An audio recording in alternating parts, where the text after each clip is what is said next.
Today is Wednesday, and we're going to be actually going back to working on our business plan. You're probably looking at the slides of this is what we worked on yesterday. Just want to reiterate, what are financial statements, why they're important. But instead of saying how to create financial statements, we're going to incorporate those financial statements into the business plan.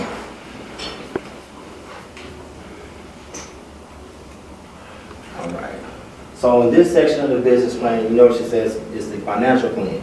So the first thing we're going to do is say sources and use of funds. Summarize the funds required to start and maintain the operations. List the sources and use of the funds required. So for instance, I know we have a barbershop. That's a couple of you all want to open up a barbershop. Even one gentleman wants to do a carpet cleaning. So first, we're going to start off with the barbershop first as far as sources and uses of funds. What do you think is a source of funds, Mr. Johnson? Source of fund, the loan, VA loan. That's one, the VA loan, as well as that is a source. Are you going to have any investors? What do you think, Mr. Anthony? Yes, a partnership, possibly, external lenders to help process. And you know what, you all are definitely correct. You have partnership, which is an investor, then you have the VA, so the external partnerships. So therefore, they are considered sources of funds, as well as your own liquid capital, as we talked about a little bit yesterday, can be a source of fund.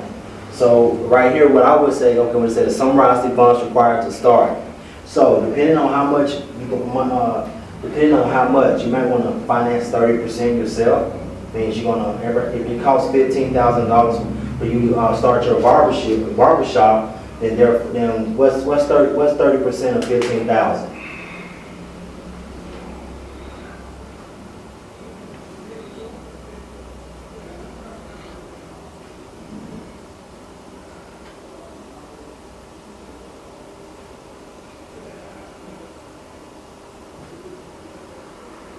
$2,250. Okay, so that's 30%. You said 15%. Oh no, my bad, 30%. 30%. Yeah. But we can use that right there. 500.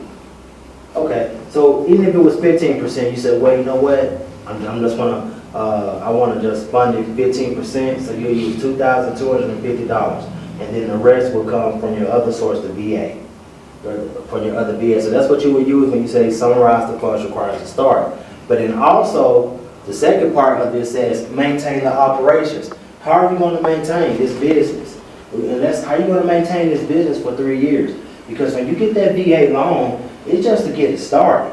Or your partners, they might just want to do a one-time initial investment. A one-time initial investment.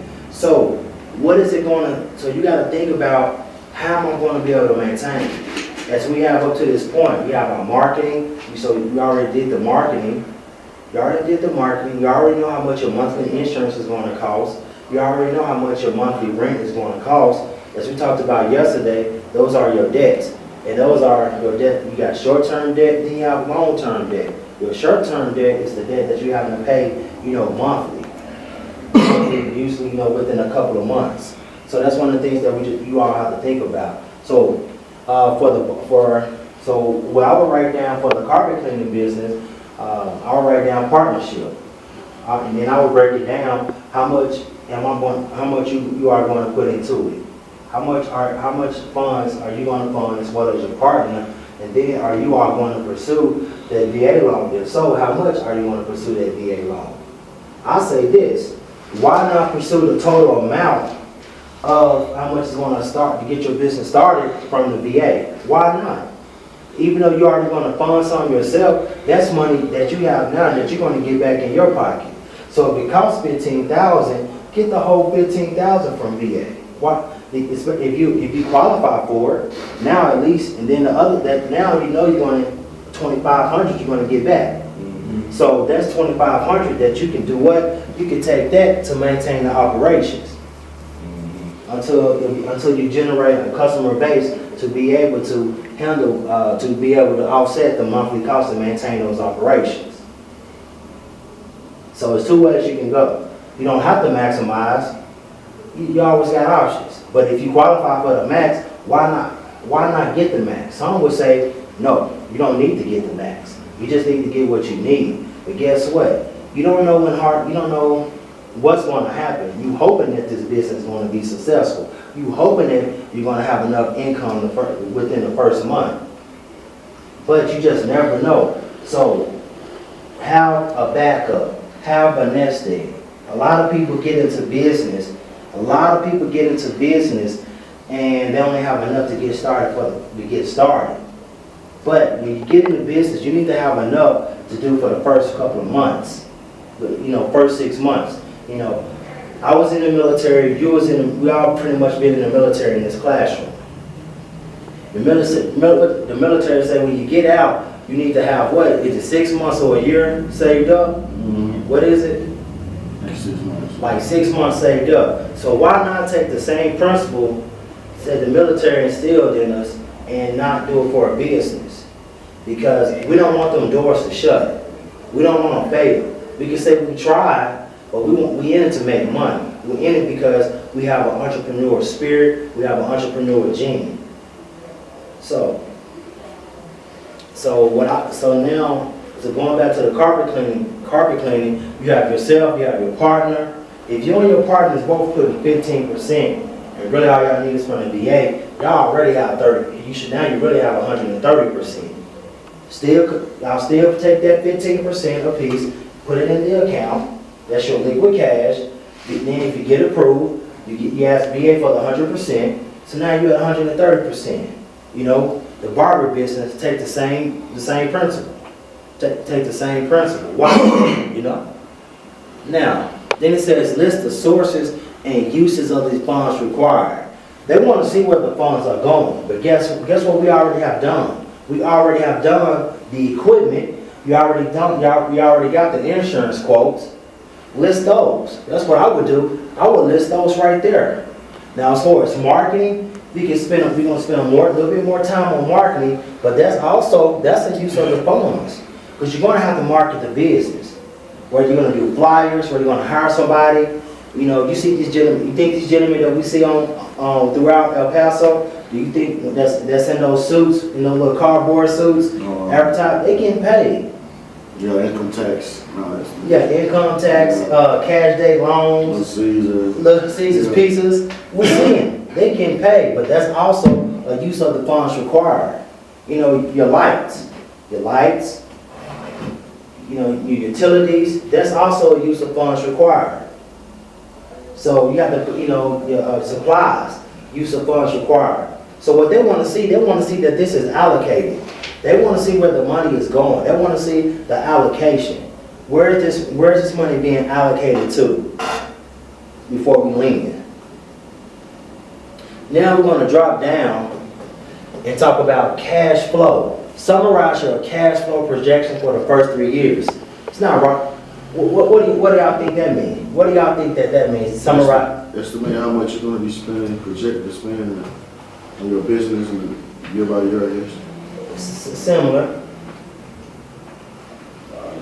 Net worth, gross. How much? Summarize your cash flow. How much you think you're going to be making over the next couple of years? Well, example, we're going to go look at McDonald's.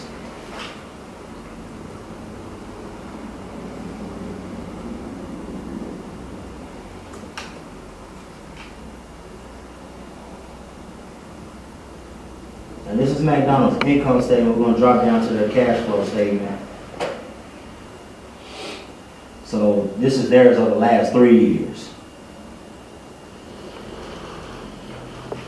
So if you got a barber business, if you have a depreciation, what are you going to depreciate? You're going to depreciate your barber chairs. Yeah, your equipment. You got a cleaning business. You're going to all your cleaning, your vacuums, your buffers, mop buckets, even mop buckets. I depreciate the value of that. Okay. All right. Then Justin, accounts receivables. We're going to just talk about do a brief go through this. Accounts receivables. That's what accounts receivable is. What it is, the money that you have coming in. Think about this.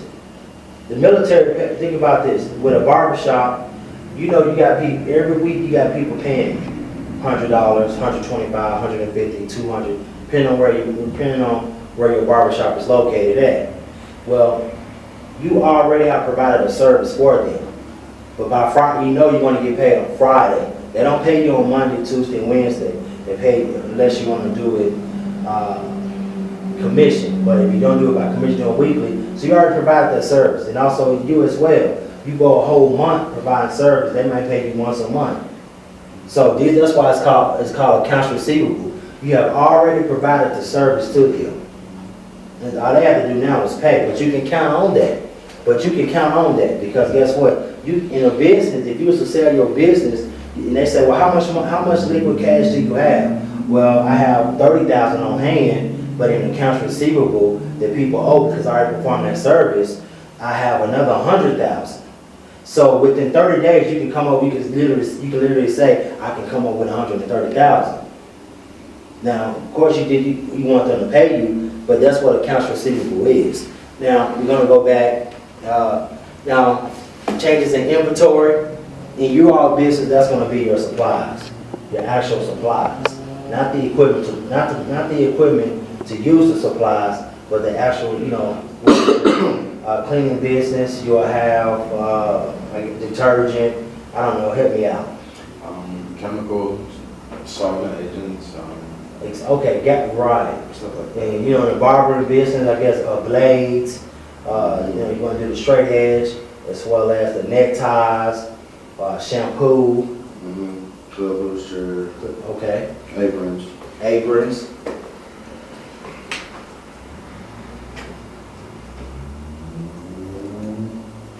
So going back to the actual financial plan or the business plan part, summarize your cash flow projections for the first 3 years. So with all that being said, how much you going to make? How much you going to make off the services that you're going to provide? And think in mind, because later we're going to talk about break-even analysis. Everything that you spend, you need to add up in your costs. So meaning don't undersell yourself. Because if your total equipment cost and it's cost you for let's say $30,000, $30,000, what is it going to take? You got $30,000 in equipment, then you might have $20,000 in rent, rent. So now you're at $50,000. And then if you got payroll, what if your payroll is another $50,000? That's $100,000. So now for you to eat, you ain't put down that payroll. You ain't include your money. So for you just to break even, you got to bring in $100,000 that first year.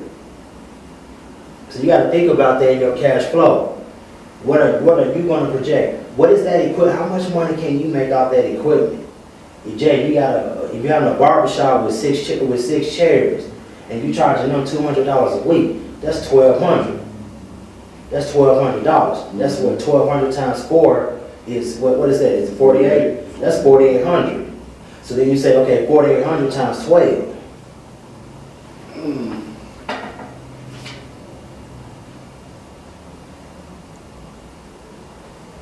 $5,700. What would it be? So 48. $57,600. So that's 57,000. So that means that's 57,000. So that now, how much are you going to make off cutting hair? So you might say, you know what? I ain't charging $200. I might go to commission. I might want to do 30 to 50% of their daily cuts. So that's not going to get me where I need to be my first year. That's why they say summarize your cash flow projections. Because a lot of times when people do their cash flow projections, they don't add in how much it costs to get the business started. They don't add that in. And then also they have to talk about, oh, I made $100,000 this year. What is your net profit? After you take all of that away, what did you actually clear? What did you have to put into to get that $100,000? I mean, y'all, the going rate is what, about 25? If you can hit that 25 to 30%, you're doing well in business. If you're hitting 30 plus, you're doing real well in business. And if we go back and look at McDonald's, we look at their income statement. I want to say they grossed. Let's see.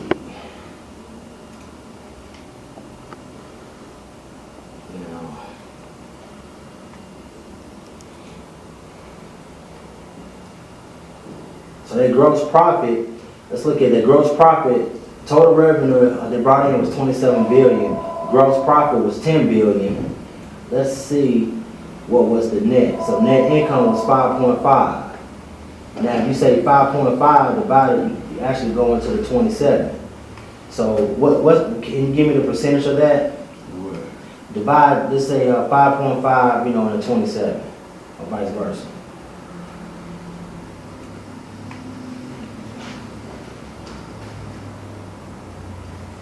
Should have 5.5. I'll do 27 divided by 5.5.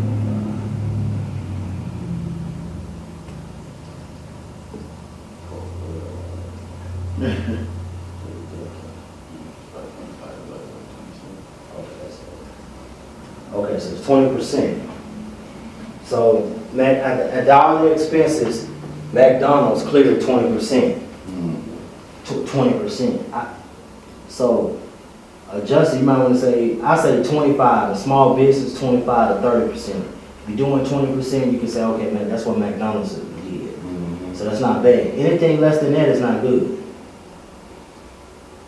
Anything less than that is not. I ain't moving up and down, man. Yeah, I was moving it up and down. No, the percentage is just going to be that. All the percentages. It is loud.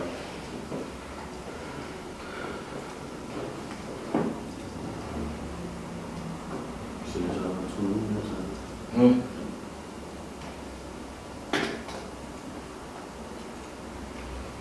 So, just summarize that.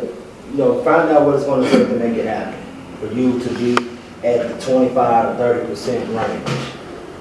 You might say, well, I might have, instead of having 6, I might need 8 chairs.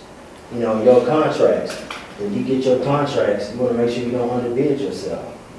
I know sometimes when you first come out, new business on, sometimes they have their prices are lower. I say, I'm against that. Set your prices high. How you come out, if you believe in your product, then therefore set your product, then you should be able to get what you think your product is worth.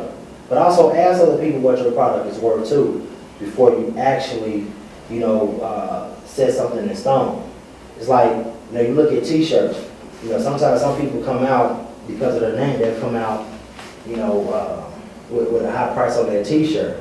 But the quality of the t-shirt is not, or shirt is not the same as maybe, polo. Polo or polo. But just gotta look at it. For instance, would you, for a chap shirt, would you pay $80 for a chap sweater or a polo sweater? Because you just feel more comfortable with their product. Feel more comfortable with their product. But coming out, now, Sean John, I know he had some, when he came out, he was having urban clothes, doing a lot, Sean John, sweats, rocker wear. People was paying that. So people was paying that, but it was a good product. All right, so moving on, we're going to talk about income statement, and just basically saying, summarize the projected sales revenue, expenses, and profitability of the operation for the first 3 years. So you can kind of like piggyback off of cash flow. You're going to kind of like piggyback off of cash flow. Cash flow is, let's look at the income statement for McDonald's.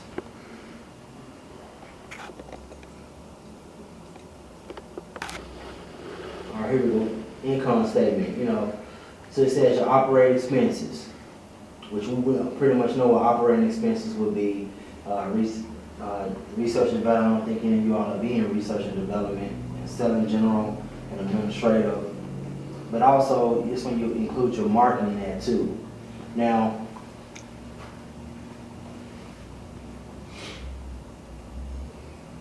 your income statement, this is also where you include your taxes. Interest expense, income before taxes. Last week, we went over how to calculate taxes last week. So we kind of like to use that same formula and just project how many taxes. It's all a projection. You don't have to get too in depth with it, but income statement, sales revenue. So how much you think you're going to bring in sales. So, first year you might say, for conversation purposes, 100,000. But where do you want to climb at? Every year you should want to climb. You make 100,000 this year, do you want to make 100,000 again next year? Or do you want to make 120, or do you want to make 200? So I'll keep in mind, so when you think about where you want to be at in 3 years, you also have to put that climb in. They want to see, okay, this is where, they want to see where you're trying to go and how you want to get there. What is your plan on getting there? After all, this is what a business plan, this is the financial plan of you all's business plan. So how do you plan on, one, as they say, maintain for 3 years, as we stated earlier.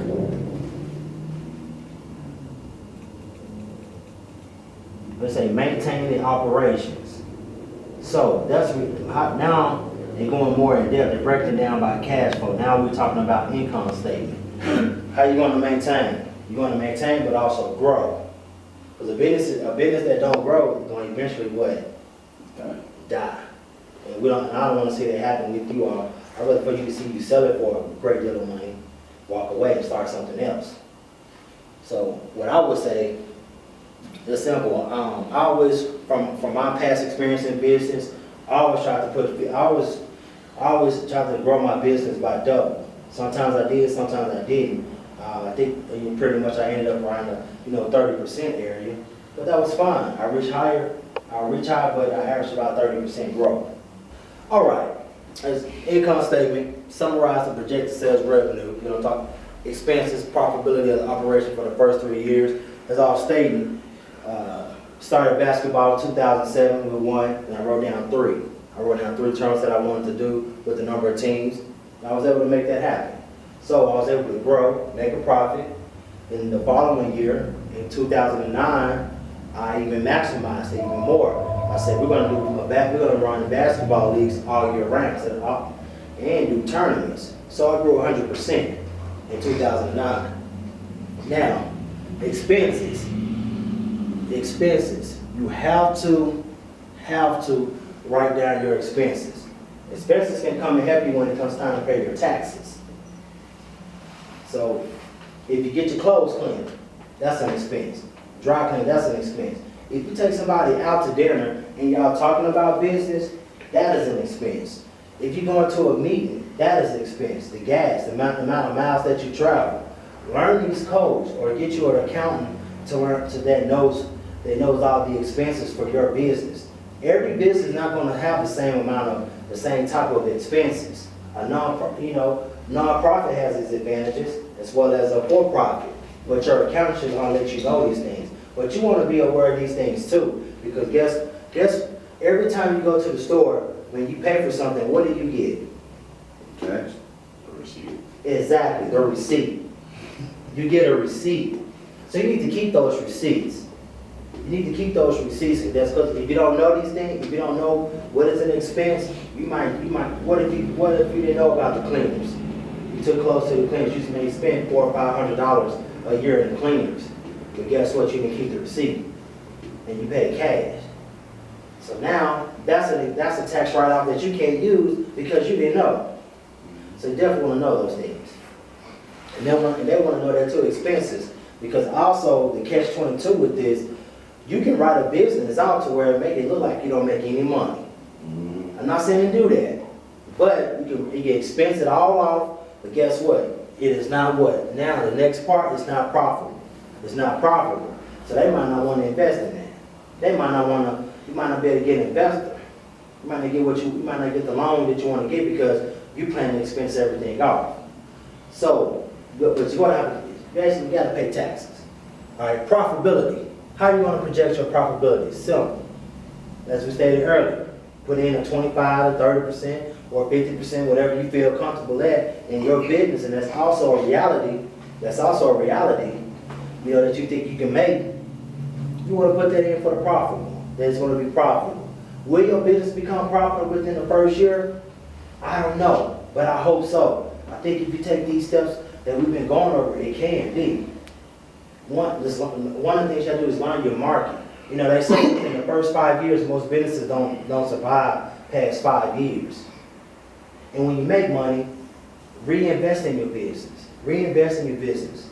Sure, you're going to want to, I know I'm getting offline a little bit. You're going to want to take trips. You're going to buy the cars, you want to buy newer clothes. you're gonna mess off some money. But you gotta start, from the first time you see your business making money, put money back for a rainy day.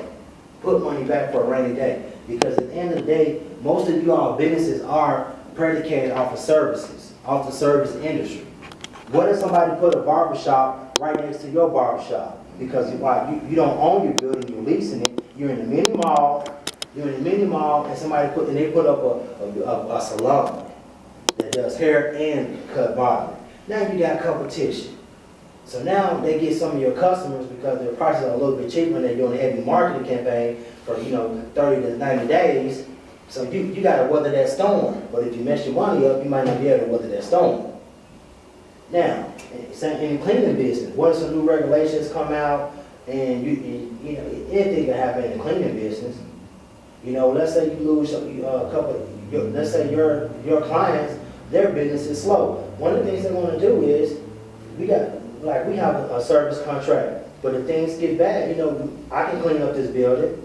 We can clean up this building ourselves. We don't have to hire people to do that. Same thing can happen to you, to where their business is getting slow, your client's business is getting slow, and they're going to start cutting off what? Expenses. So how are you going to weather that? How are you going to weather that? You have to have a nest egg. So, income statement, summarize the projected sales revenue, expenses, and profitability of the operation for the first 3 years. This is your short-term goal right here. Remember, we talked about short-term goal for day one, 3 years.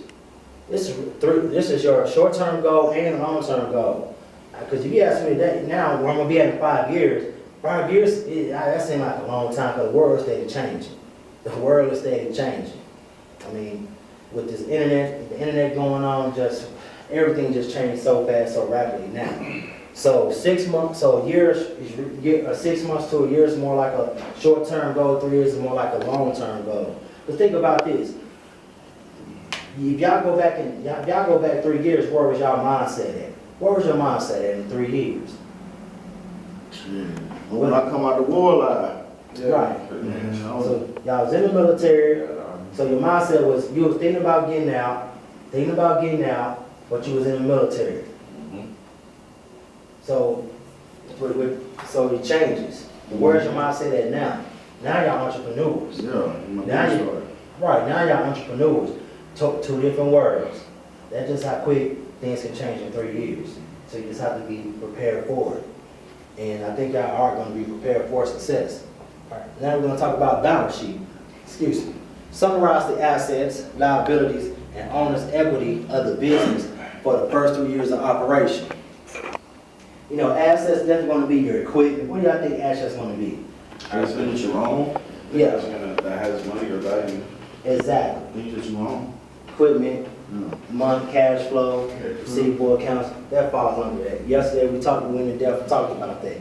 Your liabilities. What is your liabilities? Employees. All right. Nah. Employees can be an asset and a liability. Right. How you going to treat them? Right. Liabilities. Think about this. Pay. Okay. Think about this. Asset is money that you have coming in. Liability is money that you have going out.